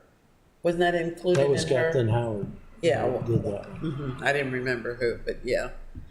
Well, I agree that it would be helpful. Okay, so, and to I'm have going to stuff in support Brooks advance. if he comes in for a supplement on the rental assistance, and we all ought to go ahead now on our own So what was- volition and. What was the total allocation for the rental assistance? Miss Lee, do you know how much was in our rental assistance budget? $154K. $154,000. 150,000. 154,000. Yeah. I had several constituents who were lucky enough to receive it, and it's running out's already putting a huge pinch on them. So it's not even 6 months in, 5 months in. I think we ran out about 5 months in. Yeah. And we've depleted the funds. The housing crisis is real. Also, for the good of the order, did you see that Prince George's County is adopting a basic income program? I did see that. I didn't And see Brooks, it. did you see that Alexandria is, Oh, yeah. I have my Google alerts set for these things, man. Not the Prince George's one, but. I think Ms. Lee wanted to. Did you want to speak to something? So actually, I just came over if anyone had any questions about the rental assistance program. We were also assisting residents who also had BGE bills as well. And I think that also, did contribute to the money, but I mean, all the money's being used within those 6 months, but there's also a huge need for that in the city of Annapolis as well. Just whether it be helping to keep people's energy on, helping them to stay in their homes. So yes, this particular fund is a worthwhile venture, and I'm hoping that in the future we may have more funds allocated to help out. And just to, I'm sorry. Oh, no. Just, I was going to jump in to say, there are other rental assistance Yes. programs. Yes. Out there, but there are some gaps in them. And this particular fund, I think the team has been really good at trying to make sure that it does hit the gap areas. And that if people are eligible for other programs, that they do get directed. Directed In the there. meantime, that's what we've been doing as well, directing to other nonprofits, other churches that are assisting with financial aid. I think it would be very helpful to share with us what those gaps are. When you mention energy assistance, I know the Community Action Agency has a pretty tremendous budget for energy assistance. And I know the county executive had given them an additional $1 million or $2 million during COVID. But recognizing the value of what they were able to do. And there's state OHEP, it's actually federal OHEP money, but it flows through the state. Yeah. Yeah, it came through the county exec's office, and then, which I think was probably why their presentation included state, county, and local folks, which was great. And I've been hounding you guys about the Community Action Agency for years. So I'm glad that you had an opportunity. Not everyone hounds in the same direction. Well, Did I get you it? know which direction I hound you. Yeah. Well, I got, Because, you mentioned the 800,000 that we were funding 10, 15 years ago. we gave the Community Action Agency $100,000 back then. Yep. And that wasn't part of the 800, I No, don't it believe. wasn't. It was separate. That was a separate for And there was also Annapolis Youth some capital Services. grants that were separate. Right. For Maryland Hall, the Lighthouse Shelter. But that went specifically to Annapolis Youth Services Bureau that was at the Stanton Center. So anyway, I assume that the committee that's being created to look at community grants will be able to look at the historical tracking of our funding. I think the appeal I made to them, and I'm making to you, Ms. Lee, it feels to me like there are some non-trivial resources out there, maybe not enough, but it also feels to me like there's a lot of opportunities to coordinate to make things more efficient and effective. That's a gut feeling. I can't empiricize it, but we have a lot of people doing many of the same things, and that's all good. But maybe if they were doing it in a more coordinated fashion, some better outcomes could be achieved. And you're closer to the ground than I am, so you can tell me whether I suspicion this correctly or not. Oh, sure. I was just about to mention the Benevolence Coalition, and it happens to be created from several churches as well as nonprofits in the city of Annapolis. So one of the head churches that created the group was the Annapolis EP Church, and Lori Nelson, and she has just been a wonderful resource. We partnered with her as well in order to get services, because one of the nice things is, say during like after hours, for example, there's an emergency that happens, we can send out an email to Lori, and she puts out a alert to all the churches in order to help support Annapolis residents in need. And they have come through several times, whether if we don't have the funding or the ability to assist for whatever reason it may be, that's when the churches have been able to step up, especially after the rental assistance money has been exhausted. They have been able to pool together resources to help with financial aid, BGE assistance, rental assistance through that. So there are coalitions like that right now. They meet on a monthly basis. There are some other ones I know through the county, for example, Systems of Care, the Partnership for Children, Youth, and Families, and another coalition as well, but that's through the county. And I'm sure there's some I'm not naming right now, but right. Yes, they are there, and luckily they are working together, and they're working for the benefit of residents. Ms. Buckland, is there a chance that we're going to have access to an intern? Because I'm thinking that if we could create a resource guide that would list all of these organizations, and to have an intern put this all together. There actually are some guides already.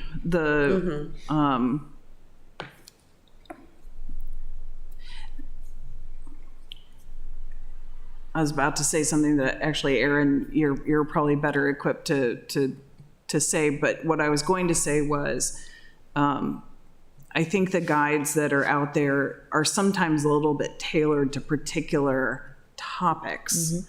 Is that fair? Yes, definitely. Depending on the particular need or where you might live, or even say your ethnicity, there are resource books like that. I know for myself and for OCS use, I happened to create a directory of different resources and separated them by need. So if say I was out sick or on vacation, one of my coworkers could then step in and use that list. Well, I hesitated when I wanted to ask about an intern, because if not, that may end up on your plate. And I already know that your plate is overflowing. So. Sure. Not busy. And I was going to say, just that list is something, when I first started with the city, is I've been been building upon. So definitely, but it's not in a, I would say for a layman's use. So that would be the issue there. Yeah. And just, in general terms, one of the things that is just part of sort of the standard of practice maybe in the social services world is is working with people to develop their network of supports. And over time, as overall mobility of the population has changed, and I'm not alone in there are lots of people like me who live in places where they have no family, right? And and other things have changed over time. Those extended networks they're not as, sometimes people need help building those. And part of the sort of standard of practice in the social services world is helping people to build that so that they have something to draw on to help weather some of the inevitable storms. Is that fair? Oh, definitely. And that's just a big part of, I would say, social work in general, whether it be on the local, county, state level, is definitely helping with the network building, empowering our clients to have more resilience, look into themselves, but not also just their family and their friend networks as well. Yeah, which is why I think, like the context Erin was talking about in the like the church community and stuff like that. Those kinds of contacts are good, not just for helping someone in a moment, but helping to build then that person's particular network for that longer term, just longer term connection. Yeah. Okay. Good discussion. Yes. I And hope we're, it goes more than just discussion. well, I mean, we've laid, I hope, some groundwork for budget impact, Office of Community Services. So, all right. You looking for a motion to adjourn? I am. I so move. Second. Okay, all in favor? Aye. Please say aye. We are adjourned. Thank you very much, everybody. Brooks Ellis.